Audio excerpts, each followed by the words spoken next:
It was one of the most notorious mass killings of Peru's bitter internal conflicts between guerrilla fighters and the government.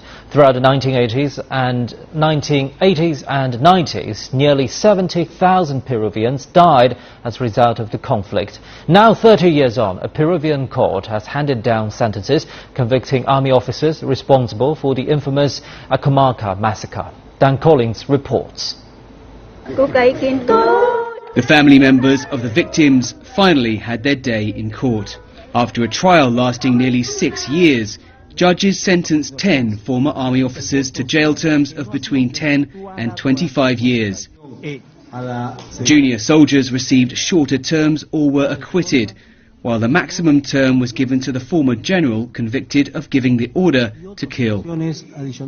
Along with him, Telmo Hurtado, the ex-officer who led the attack in August 1985. Hurtado, who was extradited from the US in 2011, had been dubbed the Butcher of the Andes for the massacre in Accomarca. Using machine guns and grenades and torching homes with the victims inside, soldiers killed more than 60 villagers, among them more than 20 children, the court heard. The mass killing occurred at the height of Peru's bloody civil conflict with Shining Path guerrillas, whose aim was to overthrow the state. It's such a dramatic case for Peru. Why is it so important? Because it shows the way the army indiscriminately murdered defenseless civilians in the context of its war against subversion. Dozens of family members stood vigil outside the court as proceedings were delayed. As day turned to night, soup was shared out for the hungry families. Then there was anger and disbelief as many were excluded from the courtroom. The wheels of justice move slowly in Peru.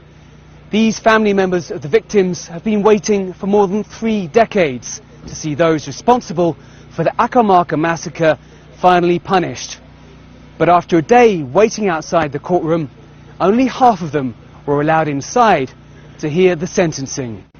Maria Ramirez was orphaned in the massacre. This is about my mother and my little brother who I lost. I'm their direct family and I need to hear the sentence. How is it possible that they shut us out and not let us listen? The sentence condemned the chain of command and not just soldiers who say they were following orders. The state sent these men to combat terrorism as soldiers, and later they complain, put them on trial and send them to jail, when these soldiers know that the Peruvian state gave them orders to do this. Judges ordered that the families should also get financial compensation, another small step on the road to reconciliation. Dan Collins, CCTV, Lima.